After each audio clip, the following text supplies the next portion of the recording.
Hey everyone, welcome back to the Poker Model Hand Breakdown. The hand today is about following through. Like we've talked about before, there's going to be amazing starting hands like pocket aces. There's going to be really bad starting hands like 7-2. But you will sometimes get to flops with these hands where everything changes.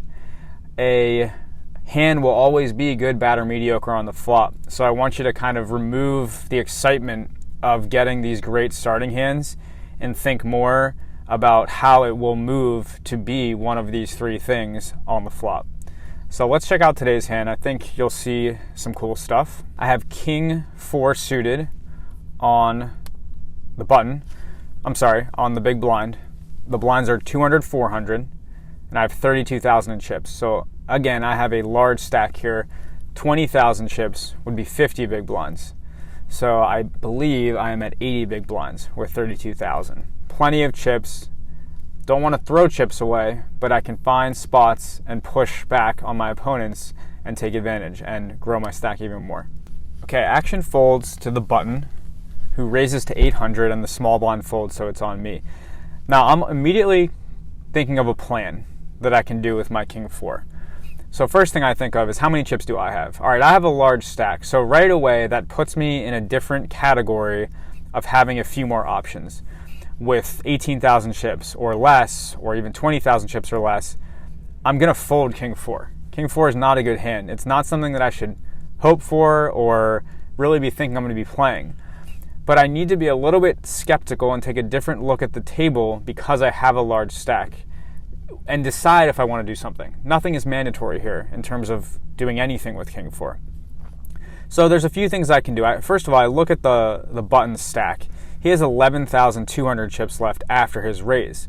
So that is 28 big blinds, right?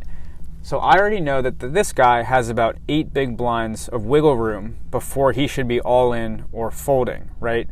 Most players are going to go with that mindset. Now, there's going to be some players that don't understand any of this, and you have to be careful with those people.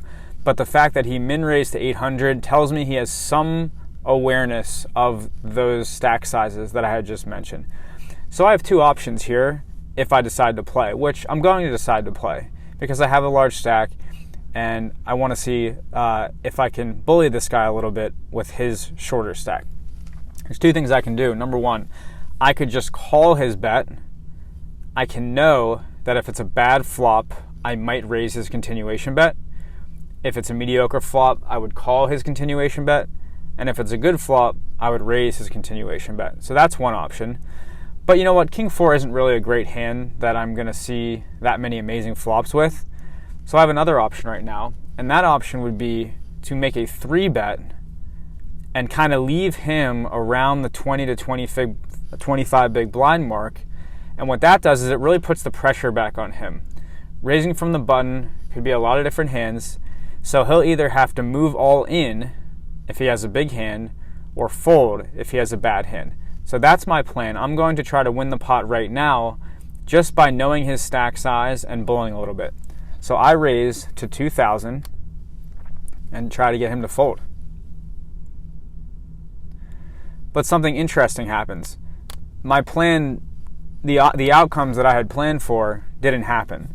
I didn't expect a player to just flat call with his stack. I expected him to move on or fold. But what he did was he called.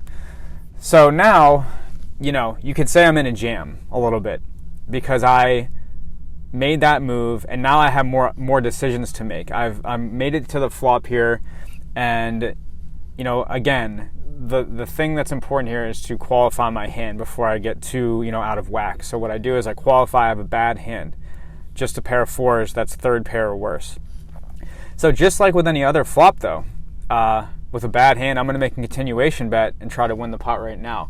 Think about it this way: if the board was 2, 7, Jack, and I had made that 3-bet with a hand like Ace King, well, I would be making a continuation bet here with Ace King. So just because I have King 4, it doesn't mean I should slow down with my bad hand. So what I'm going to do, like I said in the beginning of this video here, is I'm going to follow through. I'm going to say, look, there's my continuation bet. You either have it or you don't. And you see here that he folds after I make my bet. So remember, again, don't get too caught up in these types of plays, but when you have a large stack, go in with a plan, try to win the pot when you can, but you definitely don't just want to give up in the middle. In this hand you saw it didn't quite go as planned pre-flop, but then I still had the opportunity to make a standard continuation bet on the flop, and it was successful. So thanks again for checking us out today. We look forward to doing more videos for you. Hope you have a great day. Bye. As always, thank you for joining us for another episode of the Poker Model Hand Breakdown. For more training tools and Texas Hold'em advice, subscribe to our YouTube channel or pay us a visit at thepokermodel.com to see our weekly articles, bi-weekly podcasts, and other episodes of the Poker Model Hand Breakdown. Until next time.